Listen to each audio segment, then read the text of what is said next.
O Diário da Região TV apresenta Ferrovia e Companhia, com Cacá Simeão.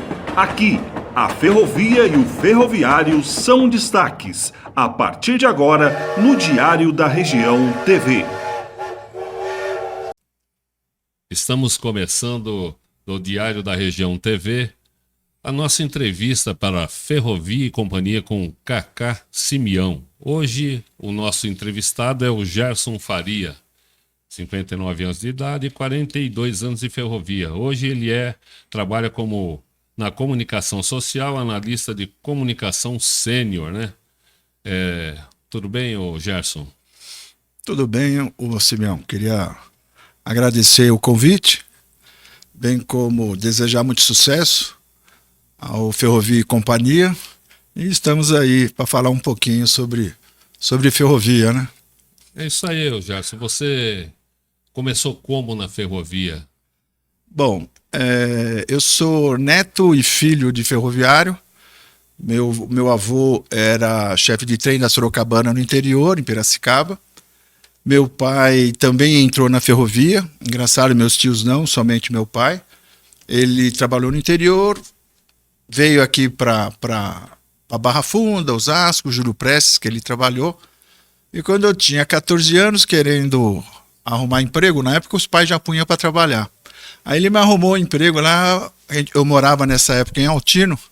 Você tinha que trabalhar ou no Bradesco, fazer Senai, ou na FEPASA.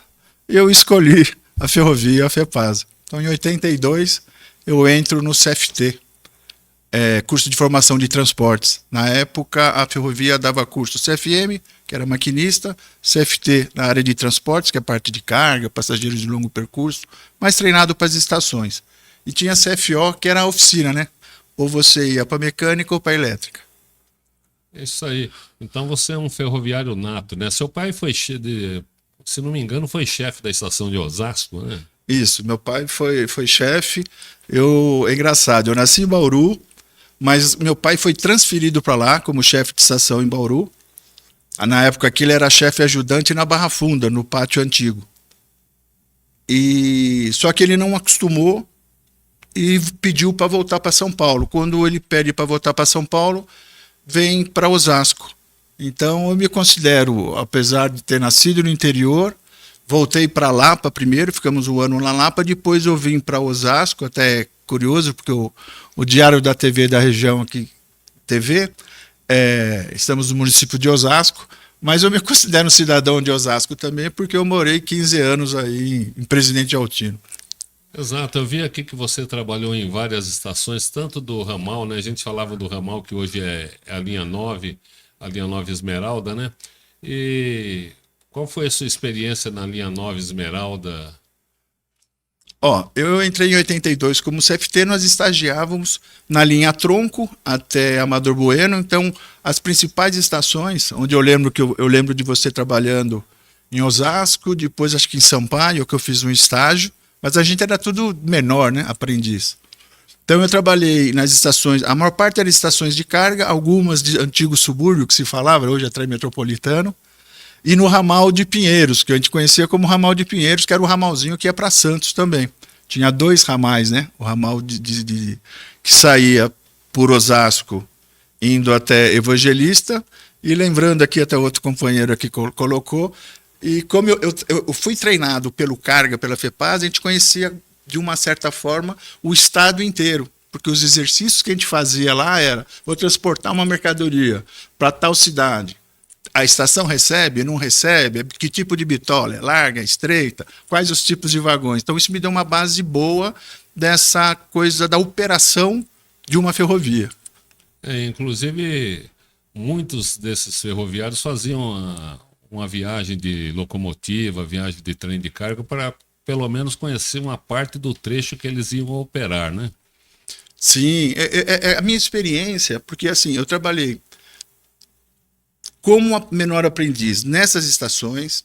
O meu primeiro trabalho foi no intercâmbio da Lapa, junto com a Rede Ferroviária Federal. Foi engraçado isso, porque eu fiquei uns 7 meses trabalhando lá. Depois eu fui para Júlio Prestes, fui convidado para trabalhar lá, para tomar conta do breque bagagem. Então eu despachava mercadorias, os malotes, tudo que saía para os trens para o interior. Então você ia identificando todas as estações, Sorocaba, Botucatu, e tinha as regionais na FEPASA, tinha isso também. E na época, quando eu era menor aprendiz, eu fui para Rio Claro, eu fui para Sorocaba, eu fui para Botucatu, eu fui para Santos, porque já pequeno, tipo assim, a gente como menor fazia esses passeios para o trem de interior, e isso era importante, porque a gente conhecia até os menores aprendizes das outras. Aí o pessoal fazia campeonato de futebol, essas coisas. Eu nunca fui de bola, mas a gente estava tudo lá torcendo, né? Então, saudade, você falou do longo percurso, né? PS1, PS2, PS5, né? E o BG era o vagão de bagagens que eram despachados os malotes e as outras mercadorias, né? Tanto é que eram operadas tanto em bilhetes como também a nossa querida máquina Almex, que ninguém conhece o que era a Almex.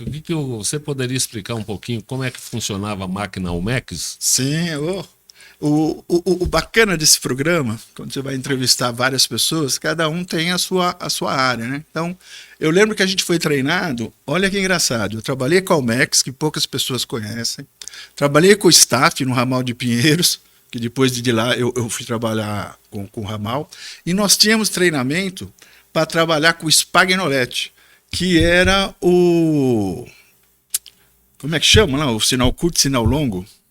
O telégrafo. O telégrafo. A gente era treinado, só que aqui na nossa regional não tinha. E em 82 ainda tinha em algumas estações de interior, tanto o STAF, que era o sistema de controle de circulação, sinalização aqui eu sou do tempo do CTC. Aí depois eu vi a criação também da implantação, né, do ATC, fui trabalhar também no CCO. Quer dizer, história aqui não vai faltar. Né? É isso aí, você falou que trabalhou no intercâmbio da Lapa. Ali a FEPASA ela implantou uma época aí o ramal da interpenetração que ia até a luz, né? O subúrbio saía de Itapevi e entrava ali pelo intercâmbio, ele ia até a Estação da Luz. Tinha uma plataforma na Estação da Luz que a FEPASA utilizava, né? Não sei porque tem um projeto que a ferrovia está querendo levar até a Estação da Luz, né? Mas antigamente tinha um trem que ia até a Estação da Luz saindo de Itapevi. Isso, lembro. É que na realidade essa passagem ela fazia em Barra Funda. Na Barra Funda que tinha um travessão que fazia essa ligação também. Depois eles tiraram e ficou só no intercâmbio. O intercâmbio era mais para a parte de vagões de carga, né? Mas também lembro, como você tinha comentado anterior, que a FEPASA tinha acho que uma dívida com a rede ferroviária nessa parte de transportes e doou alguns trens que a gente chama o belga português, que a gente chamava, depois eles chamaram de eletrocarro lá quando reformaram, e a gente entregou alguns trens e eu lembro disso.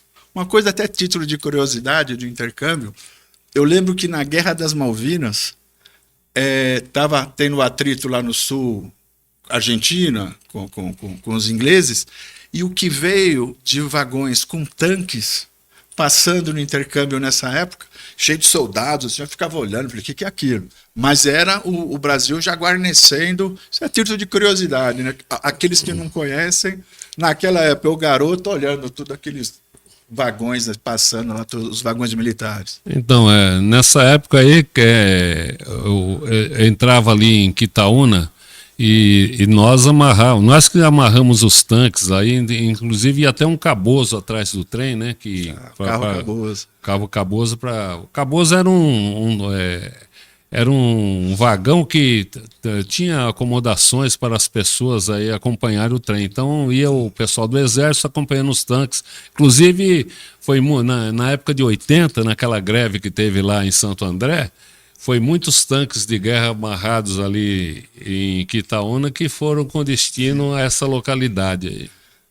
A ferrovia tem muita história. Quando você começa contar dela, até você estava falando, eu lembro da Luz também, na época eu conhecia muito pouco o lado da rede, eu conhecia o pátio da Água Branca, o pátio um pouco da Lapa, porque o intercâmbio ficava ali no meio, e os trens que saíam de subúrbio parece que a cada 2 trens que iam para Júlio Prestes, um ia para a Luz. Também não entendi porque parou. Nessa época eu não estava, vamos dizer assim, eu tinha uma ligação maior com a parte do carga. Mesmo depois, porque a gente brincava assim, a gente foi treinado por carga, mas trabalhava na regional de São Paulo, e São Paulo tinha as estações de subúrbio. Então, só que o longo percurso eles consideravam como carga, o intercâmbio como carga. Mas aí eu estagiava também quando precisava, porque você era agente de estação. Depois de aprendiz, eu me tornei auxiliar de estação C. Eu lembro disso. Aí você tinha o B, o A, chefe ajudante, aí ia ser o chefe geral. Com a parte de subúrbio mudou. Você era agente de estação, agente operacional, auxiliar de supervisor, tinha bilheteiro antes, né? E supervisora. Fiscal de bilheteria. Fiscal de bilheteria. Eu lembro do João que trabalhava lá na Lapa. Realmente você fez o CFT junto com o Francisco Perrini, vocês foram pro Cobra juntos? O Perrini é engraçado assim. Na realidade, eu venho um ano antes, eu sou CFT 3, ele veio no CFT 4, ele era um ano mais novo que eu. E a gente estudou na 8ª série. Então eu tinha amizade com ele na 8ª série. Até eu comentei com você na época. Quando eu me formei e fui para o intercâmbio, porque eu morava na Lapa. Eu tinha saído de Altino e meus avós moravam na Lapa. E aí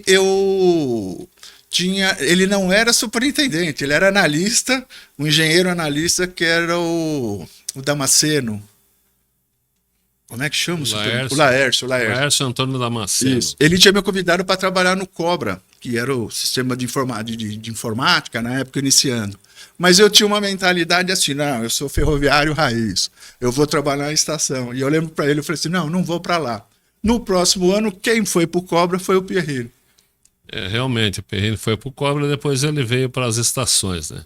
O Perrini é um baita do engenheiro competente. Hoje ele é diretor de operações aqui da Via Mobilidade, da Lilás, do VLT do Rio de Janeiro, das Barcaças e do Metropolitano de Salvador.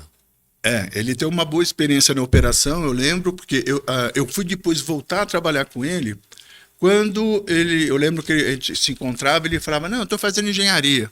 E eu, na época, eu estava me formando em publicidade e propaganda. Eu fiz publicidade e propaganda, depois eu fiz uma pós em administração de marketing, e eu pensei até sair da ferrovia, porque eu comecei a trabalhar com cinema.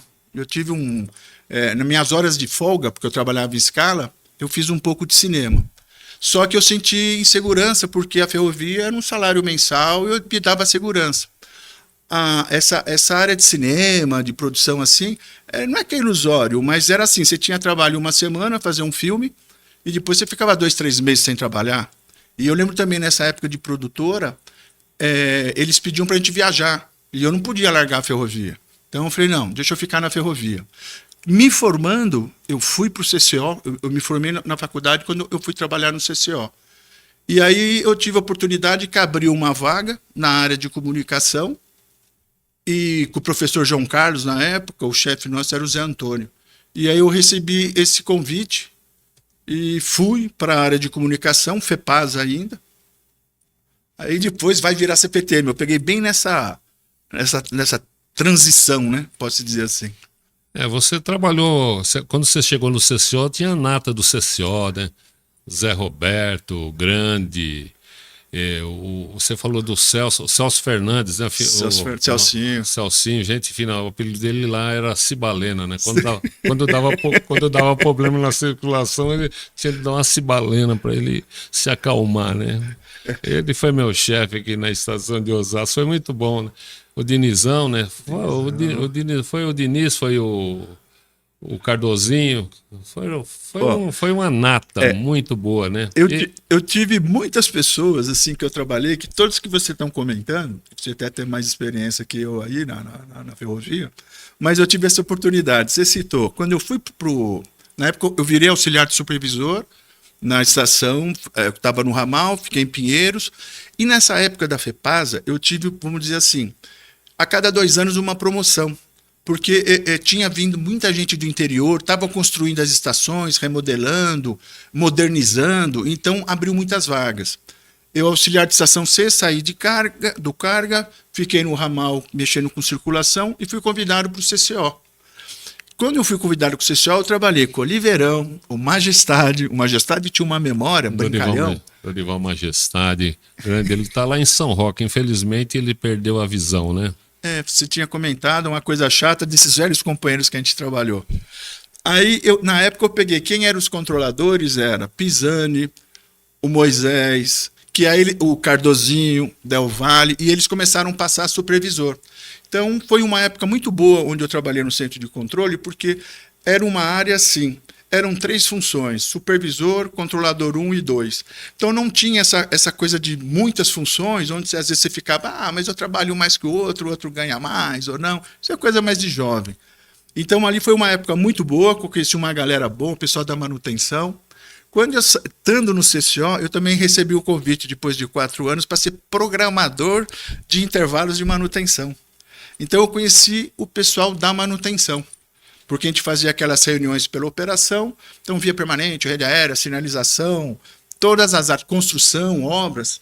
Então eu tive, como é que eu vou te falar? Eu fui uma cria da ferrovia, eu agradeço por isso, porque eu tive muitas escolas conhecendo várias áreas da companhia.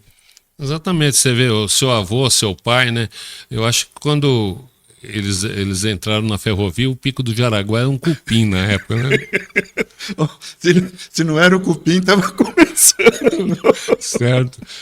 Realmente, ser um ferroviário nato, né? A gente tem muitos ferroviários que vieram nessa linhagem de pai para filho e tal. A minha filha, ela estagiou na Estação da Luz, mas ela não quis seguir o pai, né? Hoje ela tem uma microempresa aí, tá se virando aí.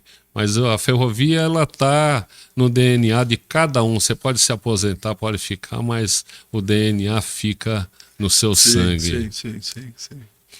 Então, o CCO, você foi você chegou a ser supervisor do CCO? Não, na época era até assim, eles estavam construindo de Jurubatuba a Varginha, eu cheguei a trabalhar no tempo antigo. E aí eu entrei na faculdade. Aí o que acontece? Na época eu ganhava até muito bem, porque como controlador nós trabalhamos 6 horas. Só que eu trabalhei com um grupo que era da região sul, e de vez em entrar das 6 até meio-dia nós fazíamos 2 horários, das 6 até as 18. E eu saía para ir para a faculdade. Então foi uma fase que o pessoal lá combinou, não, vamos entrar às 5, porque eles moravam mais próximo. E eu falei, não, gente, eu estou levantando 3 horas da manhã, eu morava na Lapa, para chegar lá em Grajaú, Varginha, a região era muito longo. Aí eu comecei a fazer minha faculdade, eu tinha 2 salários, porque era 6 horas extras, e na época tinha uma coisa muito boa que a gente ganhava extra. Minha sede era Osasco. Se você trabalhasse em São Paulo, dava diária. Então, eu ganhava muito bem, mas eu fazendo faculdade. E aí, quando eu fui ser controlador da mesa, eles falaram, Gerson, se inscreva. Eu falei, não, eu prefiro estudar, porque eu quero voltar. Aí eu voltei para o pátio e trabalhei no PCP, Posto de Comando de Pátio, que eu vi ser implantado lá no pátio de Altino.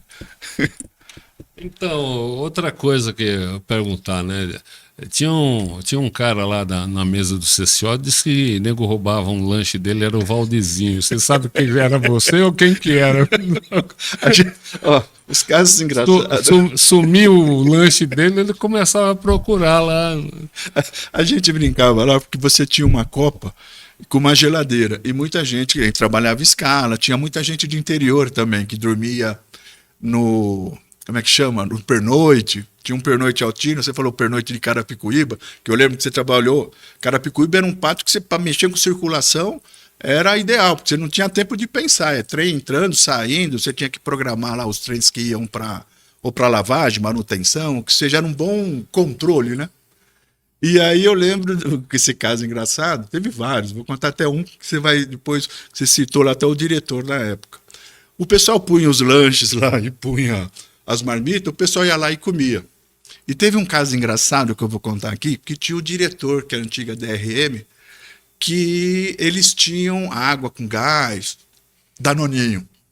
E deu problema na geladeira dele lá em cima. Colocaram no CCO. Pra quê? Ninguém sabia, achando que era o companheiro que comprou, comeram tudo. Chegou.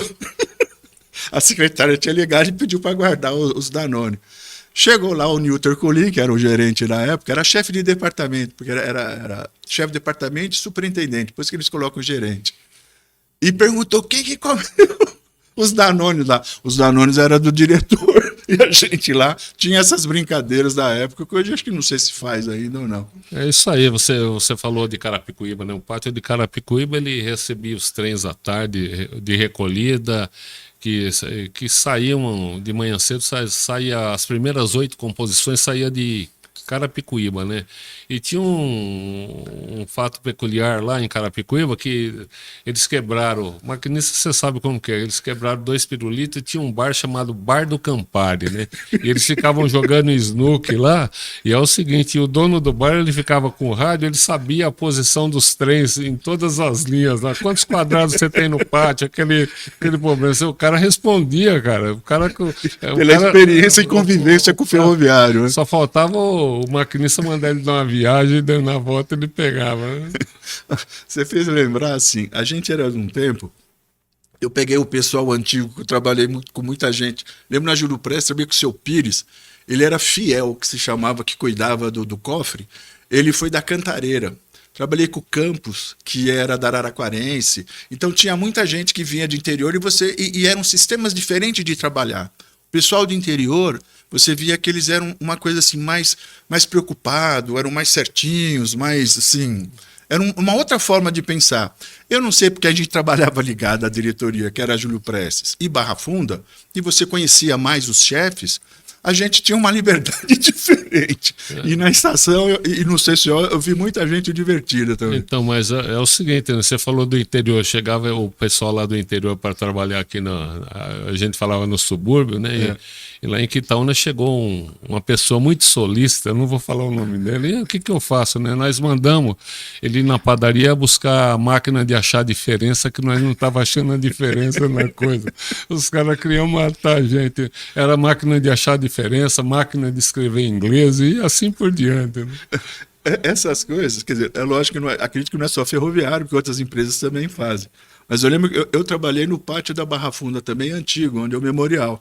Então até essa conversa aí é uma história para os novos que estão conhecendo aí, as modificações que acontecem na cidade, não só São Paulo, quer dizer, na região metropolitana. O que a gente conheceu anterior, o que houve essas modificações ao longo desse tempo.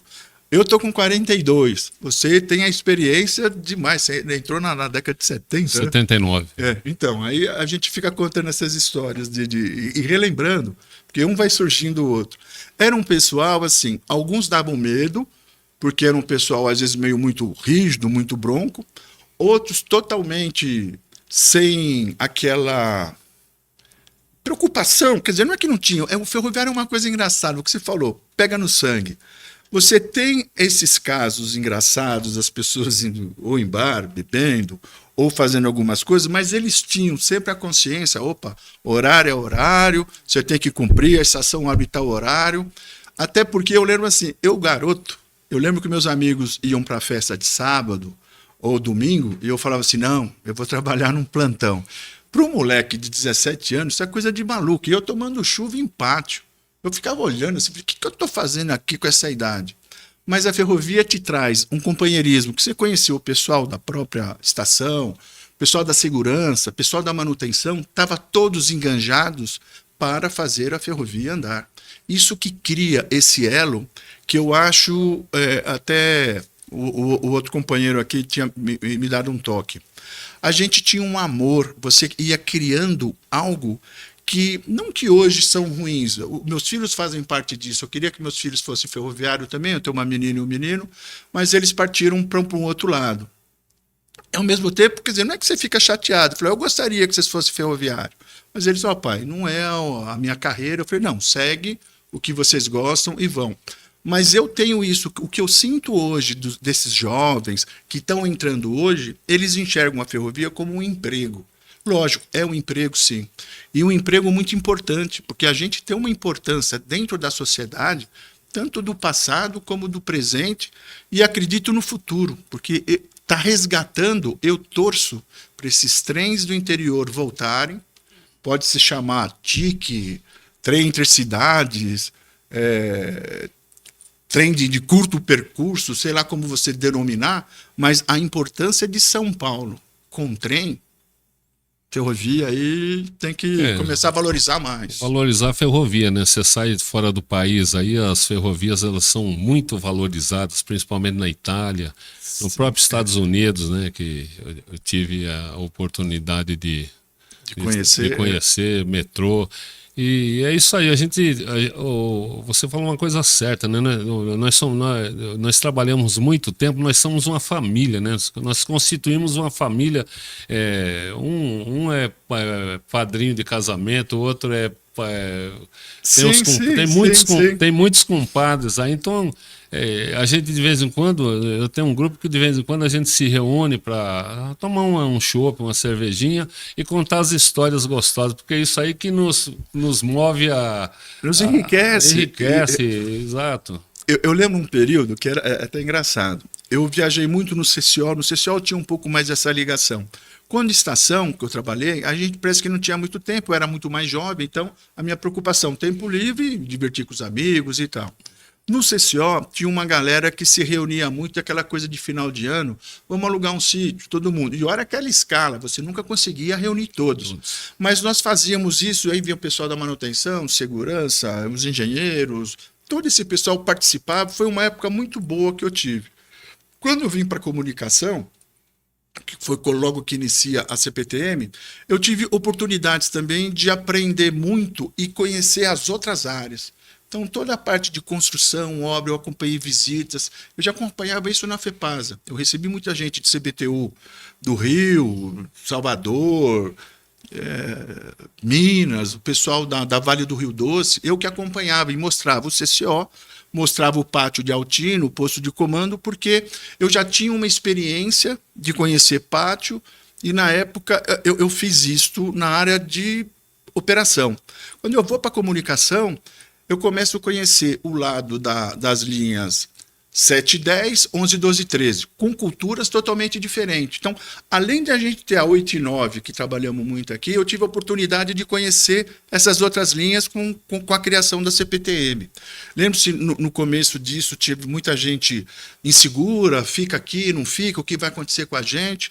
Lembro que eu também queria ir para o Carga, e no Carga, voltar para o Carga, e o Laércio até me deu esse toque, não, fica aqui, garoto, a coisa é aqui. E os amigos meus que trabalhavam no movimento, que antigamente se chamava-se movimento, que controlava a movimentação dos trens, depois passa-se ao CCO, que na realidade o CCO ele supervisiona e controla a movimentação dos trens naquele setor que toma conta. Mas mudou o nome, era o Centro de Controle Operacional, Trem Metropolitano. A gente era tempo de subúrbio. Tinha a divisão de subúrbio. Sim. Eu lembro que eu trabalhei com o Norberto Fernandes do Vale Ferraz. E lembro que muitas pessoas, eu tinha uns vizinhos engenheiros que posicionavam assim, que era uma pessoa muito competente, muito experiente de ferrovia. Eu só vou fazer uma perguntinha para você. Fez alguma visita técnica às outras ferrovias? A FEPASA, ela proporcionava que a gente conhecesse. Eu conheci o Rio Grande do Sul, a Transurb. Né? Sim. Na época, eu conheci muito, na época eu estava no CCO. Eu mesmo sem o CCO, eu falei anterior, eu fiz curso em Botucatu para monitor. Você ia para Sorocaba acompanhar alguns treinamentos, Rio Claro. E depois, no CCO, eu conheci o Rio de Janeiro, o metrô do Rio, CBTU,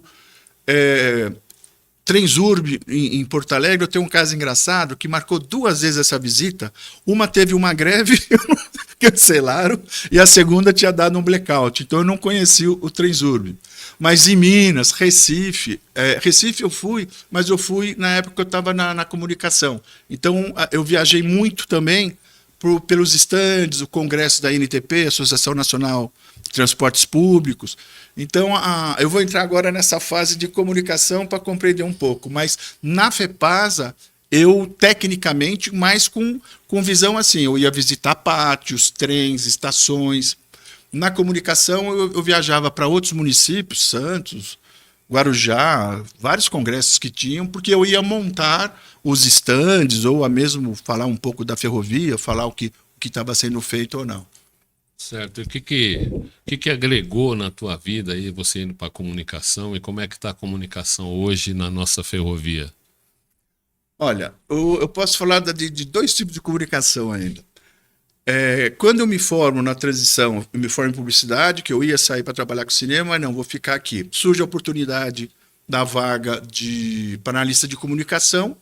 Engraçado, porque quando eu ganhava como controlador, eu fui para analista pleno. Eu não fui júnior, porque como controlador eu já ganhava bem. Eu lembro, estação se pagava, a FEPASA pagava-se razoável. Eu fui direto para analista pleno, depois de 4 anos virou sênior. E na comunicação, o que você vê, por exemplo? Aí voltando um pouco para a operação. Eu sou do tempo que não tinha rádio. Então tinha o seletivo que tocava lá, a estação era responsável para fazer chave, mexer com a rede aérea. Hoje não. Hoje o maquinista que mexe lá por causa da comunicação mais dinâmica, mais rápida. Só que a comunicação hoje, quando você pensa, olha que coisa de maluco. Hoje você tem as redes sociais. Se um trem dá um problema, você liga para o maquinista lá no rádio e fala, qual que é o problema que o senhor tem? Estou verificando e já te retorno. Então o maquinista verificava, te retornava e você tomava a decisão. Faço isso com o trem, recolho, não faço.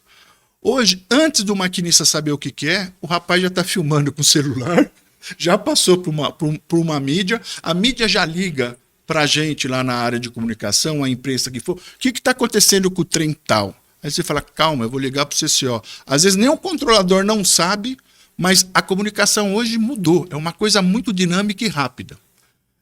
Positivo te facilita em muitas coisas. Negativo, isso. Você, até para tomar uma decisão, você tem que ser bem rápido e saber o que vai fazer. Porque hoje todo mundo... essas brincadeiras que fazíamos na estação, hoje você tem câmera, você tem... as coisas que você... Opa! O Big Brother tá ali. Isso, você matou a charada, o Big Brother. Eu lembro assim, uma discussão que você tinha, mesmo um usuário te agredindo, e às vezes você poderia falar, lógico que você é treinado para não agir assim, mas hoje está gravado. Lado positivo vai se defender, mas lado negativo também você fala, opa, uma coisa que você age, às vezes por impulso, pode interpretar errado e te deixa você muito inseguro para você poder trabalhar também. Mas tem um lado também que te garante algumas coisas. Na comunicação social, o que eu enxergo é assim, quando vai criar CPTM, busca-se 2 empresas, Rede e FEPASA, culturas diferentes. Fora isso, trabalhamos numa empresa do governo do estado. Você tem pessoas que vieram de fora. Tinha uma turma do metrô, tinha turma de outros locais, trabalhei gente de Brasília, gente de outros locais que se agregavam. Coisas algumas positivas, outras não, porque você ficava, opa, eu estou galgando alguma coisa, não consigo, porque geralmente vem gente de fora. Mas isso são mágoas que a gente vai aprendendo a lidar, mesmo sendo ferroviário. Isso não é uma coisa de ferrovia, isso é uma coisa do Estado, é assim que funciona. E às vezes você fica com certas mágoas, mas também eu conheci muita gente bacana e interessante. Então, isso contrabalanceia. Tive a oportunidade, por exemplo, vindo para a comunicação, entendendo da estação e da manutenção, eu acompanhei produções, São Paulo Fashion Week, uma Júlio Prestes, eu entendendo se puxa um trem, desliga uma rede aérea ou não, conversando com as pessoas, já sabendo o que precisava. O trem da Copa, você pegar o trenzão lá e vendo o Brasil, Copa rolando na Copa do Brasil, produções grandes, você tinha muita filmagem, eu acompanhei muita TV. Eu tive uma sorte na Júlio Prestes e na Luz, que quando vai criar um museu da língua portuguesa, e a gente pega o começo dos anos 90, a MTV. Então a MTV começou a fazer muitas produções de cantores para fazer os videoclipes. Então eu fui um desses rapazes que até eu faço uma websérie, várias webséries na ferrovia que eu mostro, depois eu dou até o endereço do YouTube para quem quiser ver, que eu conto essas histórias de vários cantores que participaram, novelas de época, porque a ferrovia tem isso também. No cinema tem uma ligação muito grande. Quando você fala em arte, a primeira cena do cinema é o trem chegando na estação dos Irmãos Lumière, na França, em Paris, gente. Então, a ferrovia e o cinema tem muito em conjunto. fui para a área de comunicação e tive a oportunidade de vários pedidos de produtoras, de filmes de longa-metragem, e eu participei disso. Lógico que você tem um lado de glamour bacana, mas tem um lado, se faz isso de madrugada, se faz isso de final de semana, sábado e domingo. Então, quando eu fui para a comunicação, eu achei que eu ia ficar também mais sossegado, saindo da escala, que nada, trabalhei muito, fora as feiras, as coisas. Antes de a Júlio Prestes se tornar a Secretaria da Cultura, né, eles faziam muito evento de lançamento, né? Nós tivemos até um fato inusitado, né? Um funcionário, era aberto para o funcionário, o cara chegava lá e participava do coquetel, né? E teve um lá que entrou dentro de um carro lá e ligou, quase que ele causa um desastre dentro da própria exposição lá da Júlio Prestes, né? Tem vários casos engraçados, né? Teve um casamento de uma maquinista, aí foi fantástico. Eles estavam gravando a produção, aí todo mundo combinando, não vai tirar foto na linha, porque você tem que descer com os aparelhos, com os apetrechos certos de segurança, lá, os apetrechos. E aí, pum, a maquinista vai tirar foto na linha, o trem chegando. Você tá louco? Então, isso era coisas que você tinha que estar atento. As festas, porque você está num local público, que você, o usuário, fica olhando, estão brincando? Que festa é essa? E não era festa, eles eram uma gravação. Eu gravei Sandy Júnior lá. Imagina, Sandy Júnior com sucesso. Eu lembro que lotou. E foi na época que tinham aqueles sequestros que sequestraram o irmão do Zezé de Camargo. Eu nunca vi tanta segurança para gravar um videoclipe lá. Novelas de Globo, novelas de época dos italianos, lá que a ferrovia tinha essa coisa de receber os italianos e ir para o interior, e eles gravavam muito na ferrovia. Então eu acompanhei muita coisa bacana, feiras, festas, produção, a Fórmula 1, porque a gente tinha na linha 9, quantos eventos, hoje tem Lollapalooza, você tem... É que hoje está na linha 8 e 9 com a Via Mobilidade. Mas a gente fez muito eventos de filmagem. Eu lembro da primeira, eu estava trabalhando, era o Ulisses Franzel, e as produtoras tinham mania de chegar com bebida, tudo com uísque, bebendo o diretor. Aí o pessoal da segurança, aqui não pode beber, não. Meu, aqui tem gente trabalhando, vocês estão achando que estão aonde? Hollywood? Não, realmente o pessoal era meio ingênuo, né, nessa parte aí. Né? Podia beber escondido, mas não ali aberto. Né? Exatamente, leva lá para a sala e... Era supra-sumo, era uma balinha, que eu lembro que eu vi uma produção assim com grua, todo mundo... Gravei com o Babenco, a Bárbara Paz, que fez uma homenagem para ele no filme, o Beijo da Mulher-Aranha, que foi para Oscar.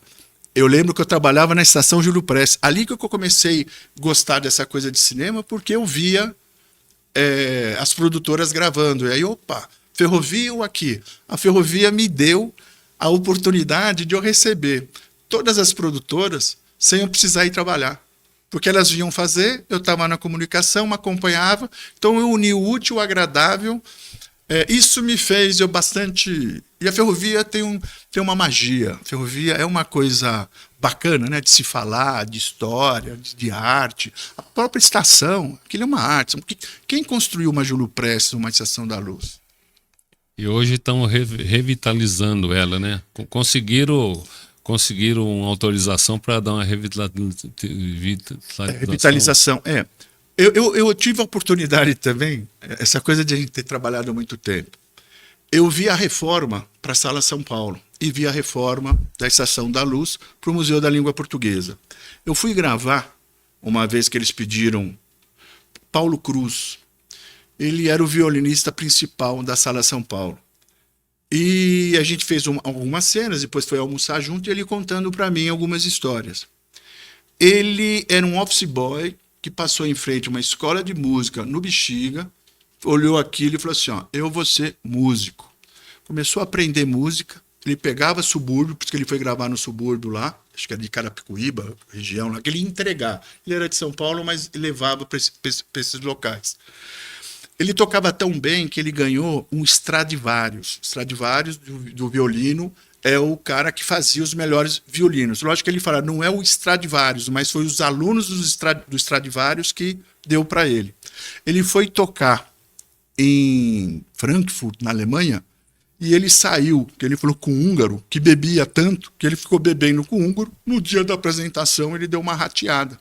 Aí o maestro chamou ele e falou assim: se você fizer isso de novo, eu tiro de você o Stradivarius e você não se apresenta em local nenhum. Eu só vou te perdoar porque eu sei que você saiu com fulano, e fulano gostava de beber. Ele falou assim, ó, uma semana antes de apresentar, eu não bebia, Gerson. Eu ficava...